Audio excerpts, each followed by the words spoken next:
जय श्रीमन नारायण, लक्ष्मी नारायण, बोलिए विष्णु भगवान की जय। वैशाख मास में हर रोज़ सुनने वाली व्रत कथा। भक्त सभी इस वीडियो को ज़्यादा से ज़्यादा शेयर करना, पूरा सुनना। विष्णु भगवान आप सभी भक्तों की हर मनोकामना पूरी करेंगी। मेरे भक्ति सागर 1260 राधे चैनल में आप सभी भक्तों का स्वागत है। वैशाख मास कथा पूरे महीने करें पाठ, भगवान विष्णु होंगे प्रसन्न। सूत जी कहते हैं, महात्मा नारद के वचन सुनकर राजर्षि अम्बरीश ने विस्मित होकर कहा, महामुने, आप मार्गशीर्ष आदि पवित्र महीनों को छोड़कर वैशाख मास की ही इतनी प्रशंसा क्यों करते हैं? उसी को सब मासों में श्रेष्ठ क्यों बतलाते हैं? यदि माधव मास सबसे श्रेष्ठ और भगवान लक्ष्मीपति को अधिक प्रिय है तो उस समय स्नान करने की क्या विधि है? वैशाख मास में किस वस्तु का दान, कौन सी तपस्या तथा किस देवता का पूजन करना चाहिए? कृपा निधि उस समय किए जाने वाले पुण्य कर्मों का आप मुझे उपदेश कीजिए। सतगुरु के मुख से उपदेश की प्राप्ति दुर्लभ होती है। उत्तम देश और काल का मिलना भी बड़ा कठिन होता है। राज्य प्राप्ति या दूसरों कोई भी भाव हमारे हृदय को इतनी शीतलता नहीं प्रदान करते जितनी कि आपका ये समागम। नारद जी ने कहा, राजन सुनो, मैं संसार के हित के लिए तुमसे माधव मास की विधि का वर्णन करता हूँ। जैसा कि पूर्व काल में ब्रह्मा जी ने बतलाया था, पहले जो जीव का भारतवर्ष में जन्म होना ही दुर्लभ है, उससे भी अधिक दुर्लभ है वहाँ मनुष्य की योनि में जन्म। मनुष्य होने पर भी अपने अपने कर्म के पालन को प्रवृत्ति होनी तो और भी कठिन है, उससे भी अत्यंत दुर्लभ है। भगवान वासुदेव को भक्ति और उनके होने पर भी माधव मास में स्नान आदि का संयोग मिलना तो और भी कठिन है। राजेंद्र, जिन लोगों ने वैशाख मास में भली भांति के उपचारों द्वारा मधु दैत्य के मरने वाले भगवान लक्ष्मीपति का पूजन कर लिया, उन्होंने अपने जन्म का फल पा लिया। भला कोई भी ऐसी अत्यंत दुर्लभ वस्तु है जो वैशाख के स्नान तथा विधि पूर्वक भगवान के पूजन से नहीं प्राप्त होती? उन्होंने दान, होम, तप, तीर्थ में प्राण त्याग तथा संपूर्ण पापों का नाश करने वाले भगवान श्री नारायण का ध्यान नहीं किया। उन मनुष्यों का जन्म इस संसार में व्यर्थ ही समझना चाहिए। जो धन के रहते हुए भी कंजूसी करता है, दान आदि किए बिना ही मर जाता है, उसका धन व्यर्थ है।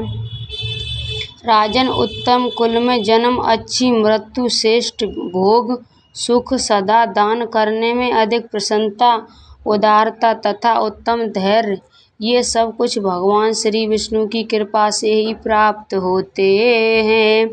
महात्मा नारायण के अनुग्रह से ही मनोवांछित सिद्धियां मिलती हैं। जो कार्तिक में माह में तथा माह और वैशाख को प्रिय लगने वाले वैशाख मास में स्नान करके मधुहंता लक्ष्मीपति दामोदर की विशेष विधि से साथ भक्ति पूर्वक पूजा करता है और अपनी शक्ति के अनुसार दान देता है, वह मनुष्य इस लोक का सुख भोग कर अंत में श्री हरि के पद को प्राप्त होता है।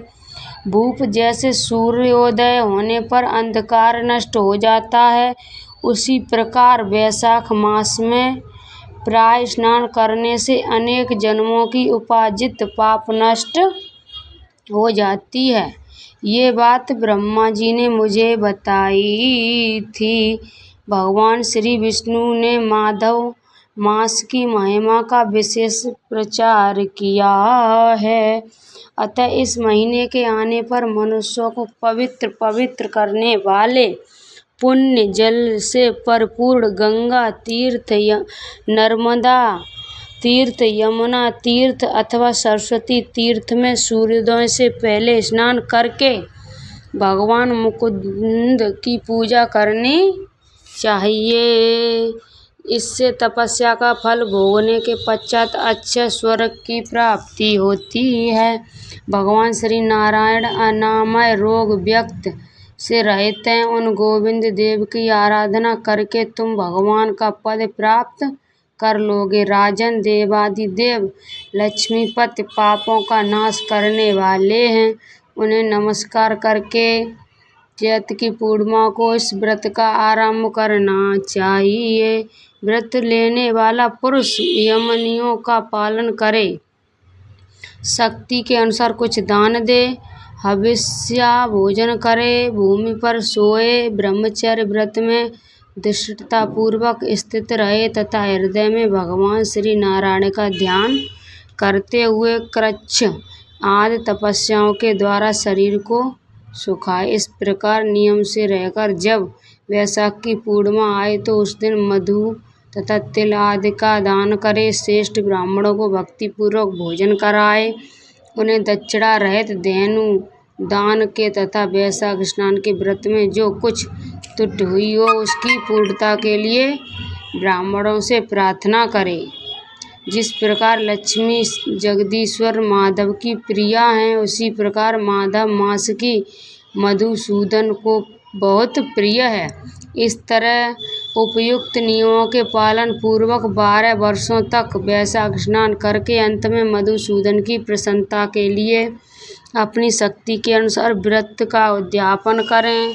अब ऋष पूर्व काल में ब्रह्मा जी के मुख से मैंने जो कुछ सुना था वह सब वैशाख मास का महात्म्य तुम्हें बता दिया। अब ऋष ने पूछा, मुने, स्नान में परिश्रम तो बहुत थोड़ा है, फिर भी उससे अत्यंत दुर्बल फल की प्राप्ति होती है। मुझे इस पर विश्वास क्यों नहीं होता? मुझे क्यों हो रहा है मोह? नारद जी ने कहा, राजन, तुम्हारा संदेह ठीक है। थोड़े से परिश्रम के द्वारा महान फल की प्राप्ति असंभव सी बात है।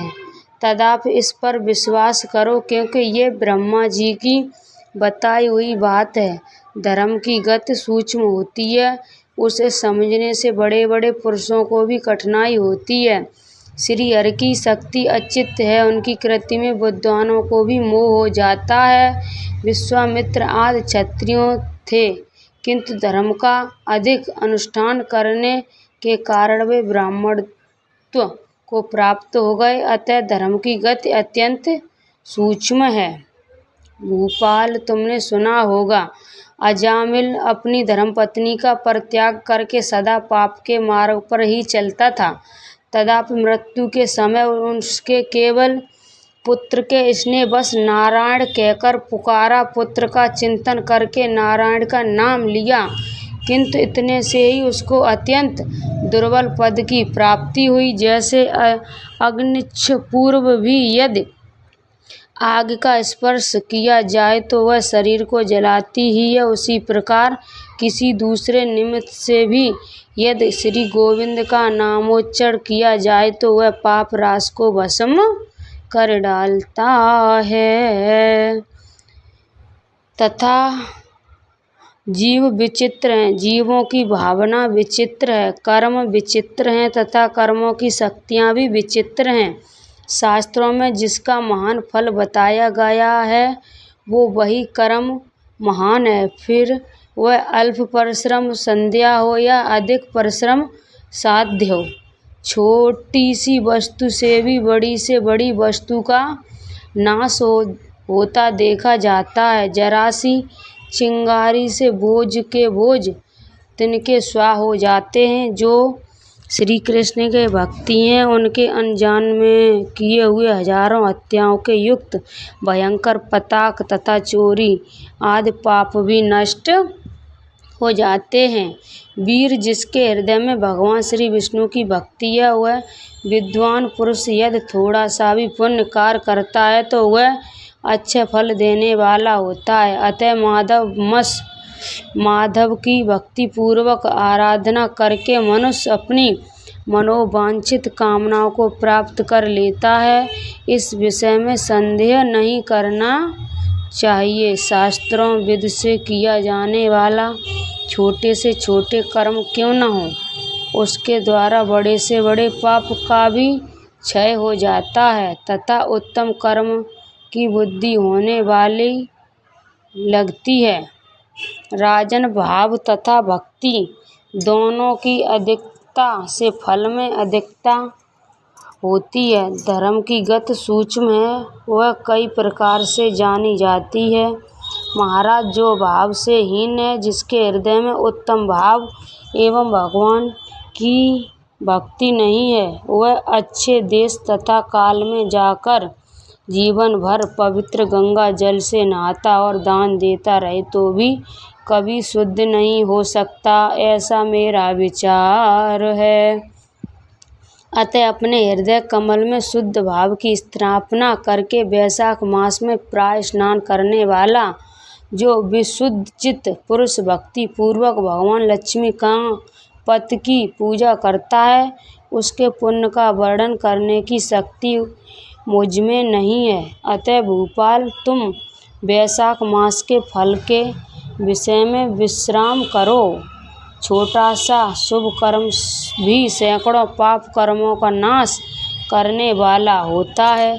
जैसे हरि नाम के भय से रास पाप नष्ट हो जाते हैं, उसी प्रकार सूर्य के मेघ राशि पर स्थित होने से समय प्राय स्नान करने से तथा तीर्थ में भगवान की स्तुति करने से भी समस्त पापों का नाश हो जाता है।